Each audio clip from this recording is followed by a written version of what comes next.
I do believe personally, and let me put it on record, an injustice was done to Sayyidah Fatima. Salamun alayhi.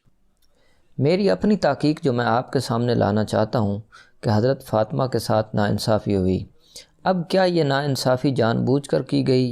یقیناً یہ ناانصافی جان بوجھ کر نہیں کی گئی، بلکہ یہ ڈیفرنس آف اوپینین تھا، یہ سمجھنے کا فرق تھا.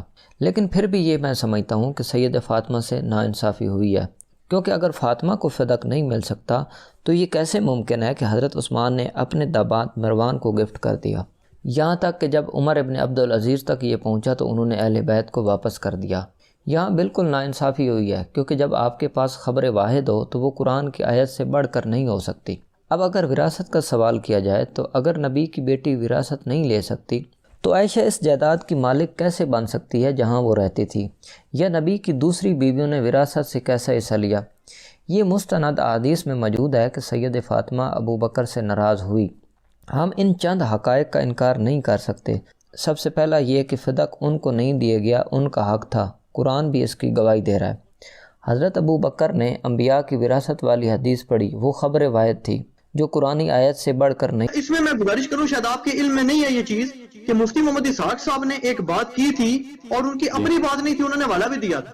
انہوں نے کہا تھا یہ علامہ سندھی، جو میری معلومات میں شاید علامہ عبید اللہ سندھی جو بر صغیر کے مشہور عالم بھی تھے اور غالباً پولیٹیکل لیڈر بھی رہے ہیں تقسیم ہند سے قبل کے، اور اس کے علاوہ علامہ انور شاہ کشمیری دیوبند کے جو شیخ الحدیث تھے، بہت بڑے محدث تھے، ان کا حوالہ انہوں نے دیا تھا کہ وہ یہ کہا کرتے تھے، اور میں مفتی صاحب بھی زندگی بھر کی تحقیق میں پوری زندگی اس مسئلے میں شدید پریشانی کے بعد اب اس نتیجے پہ پہنچو بڑھاپے میں جا کے کہ یہ مسئلہ بیسیکلی وراثت کا تھا ہی، اور اب انجینئر صاحب یہی بات کرتے ہیں. اب آپ بھی حیران ہو گئے پھر کس چیز کا ہے؟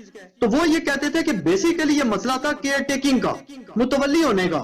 عبید اللہ سندھی، انور شاہ کشمیری، یہ اس زمانے میں نہیں تھے جب زمانے میں یہ فدق کا جھگڑا جب ہوا ہے، تنازع ہوا ہے، وہ اس وقت نہیں تھے کہ اپنے مشاہدات بتائیں، یہ اپنے اجتہادات، نظریہ بتائیں. نظریہ وہ صحیح ہے جو قرآن اور حدیث صحیح کے مطابق ہو.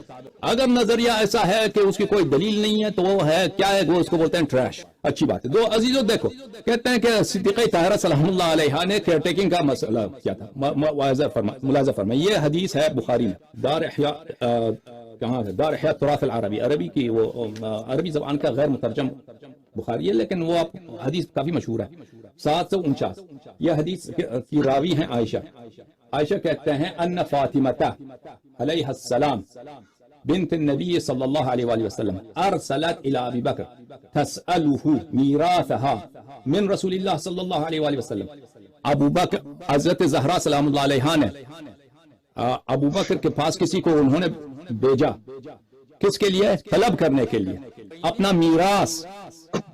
ان کا کون سا میراث؟ جو میراث ان کو ان کے والد سے، رسول اللہ صلی اللہ علیہ وآلہ وسلم سے ملنا تھا. مما، یہ نص الفاظ ہیں بخاری کے، اور نص الفاظ ہیں کس کے؟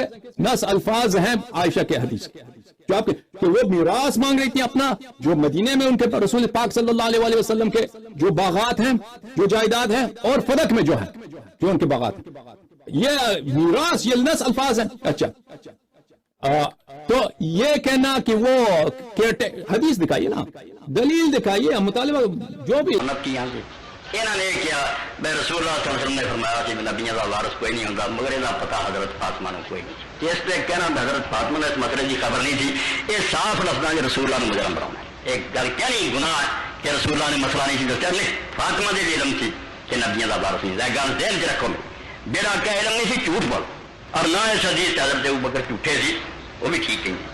اس سے حدیث کا رولا نہیں، بھائی رولا نہیں سی، پھر حضرت فاطمہ ناراض کیوں ہوئی؟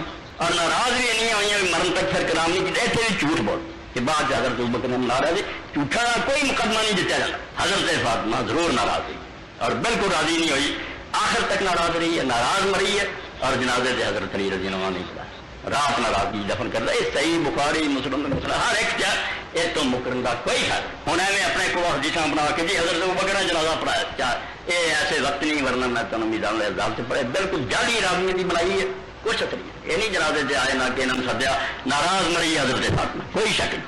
مگر سوچن کی بات ہے ناراض کیوں ہے، فہم کا اختلاف. حدیث بالکل سچی ہے، مگر حدیث کا مفہوم کوئی نہیں. نبی کی زمین مل نہیں سکتی، مل سکتی نہیں سی وراثت آؤں، وراثت اس تو نہیں سی آؤں کہ رسول اللہ نے وقف کرتا. ہوں وہ نادر کا مسئلہ، یہ نگرانی کون کرے؟ حضرت ابوبکر زندہ فہم تھی میں خلیفہ وقت اس تو خلیفہ آتا ہے زمین کا نگران متولی میں حضرت فاطمہ رضی اللہ عنہ بھی جویں عمر رضی اللہ تعالیٰ نے وقت کیتا سی تے ہفتہ دی نگران تھی جب تک حضرت عمر دی بچی زندہ رہی صحیح حدیث وہ نگران رسول اللہ کا وقت ہوا وارث دے اے جڑا اس حدیث تے فہم کے اختلاف وہ اندے حکومت نگران ہے وہ اندر ہی وارث نگران جلیدہ ہی رہا سوائے اس دے پہ جا کے مروان نے اپنے زمانے قبضہ کر لیا اور یہ امام ابن الحدیث معتزلی نے کیا بس ساری بحث اسی سچا کر دینا حضرت ابوبکر مگر یہ جواب کوئی نہیں بجے عثمان کو اتھارٹی موجود اور پاور ہے کہ وہ سرکاری زمین اپنے سارے نہیں دے سکتا کہ حضرت ابوبکر کو اختیار نہیں جس نتیجے حضرت فاطمہ کا بھی باغات وغیرہ تھے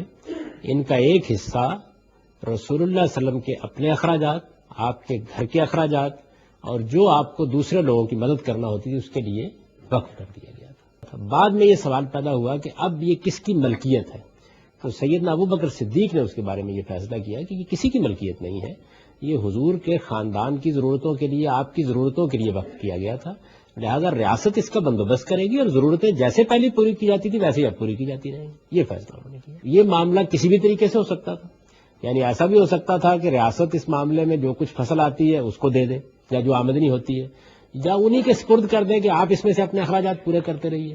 تو یہ دوسرا طریقہ بھی اختیار کرنے میں کوئی معنی نہیں تھا لیکن وہ میں اب تفصیل نہیں کرنا چاہتا.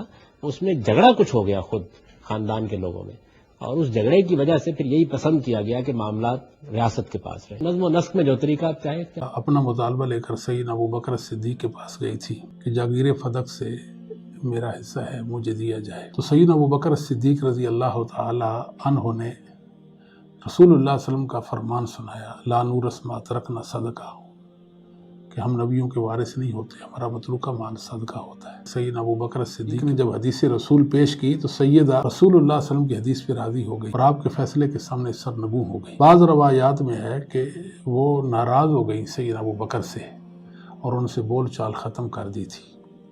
یاد رکھیے کہ ایسی کوئی حدیث ثابت نہیں ہے.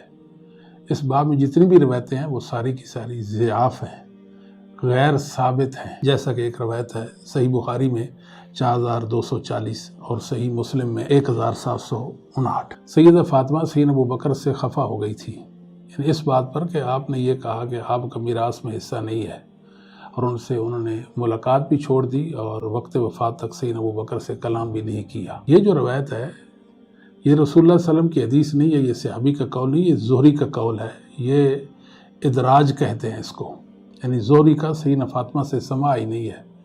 تو پھر کسی روایت سے بھی سیدہ فاطمہ کا سیدنا ابوبکر سے ناراض ہونا کہ فدق یہ جناب سیدہ سے واپس لیا جائے حکومتی ملکیت میں آ جائے.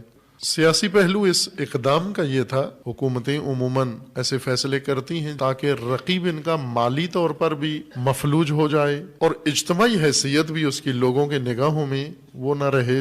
بہت سارے محققین نے علماء نے اس موضوع پر کتب تالیف کی ہیں کہ یہ رقبہ جو رسول اللہ نے عطا فرمایا جناب سیدہ کو کس باب سے تھا لیکن یہ بات مسلم ہے کہ رسول اللہ نے عطا فرمایا اب یہی کافی ہے. صاحب شریعت نے حکم خدا سے یہ حق بی بی کو دے دیا. اگر یہ جائیداد لے لینا درست ہے تو اس کا مطلب ہے دینا نعوذ باللہ درست نہیں تھا. اگر دینا درست تھا تو پھر لینا واپس. کہے کہ وہ حدیث سیدنا صدیق اکبر نے سنی تھی تو سیدہ فاطمہ تو زہرا نے کیوں نہیں سنی تھی؟ یہ کوئی کہنے کی بات ہے؟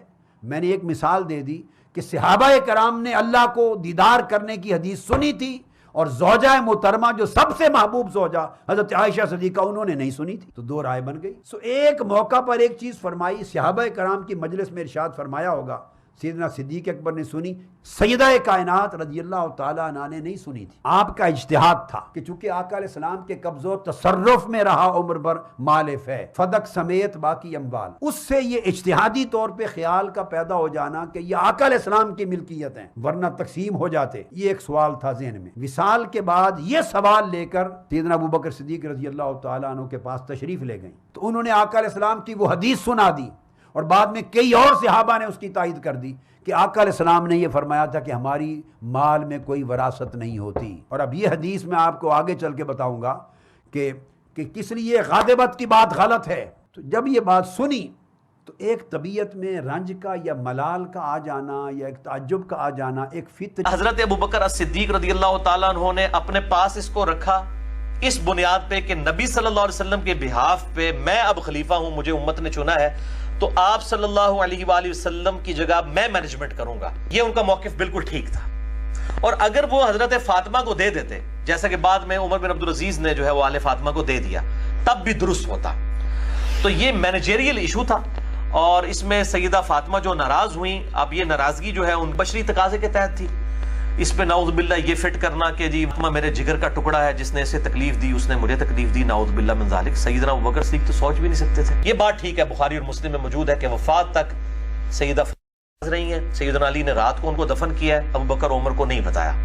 ظاہر ہے ایک معاملہ چل رہا تھا. یہ اکثر جو ہمارے سنی کہتے ہیں سیدہ فاطمہ کو یہ حدیث ہی نہیں پتا تھی وراثت والی. بھئی فاطمہ کو نہیں پتا تھی تو اور کس کو پتا ہوگی جس کی ضرورت تھی. ان کو حدیث پتا تھی. بیسیکلی یہ مینجمنٹ کا ایشو تھا.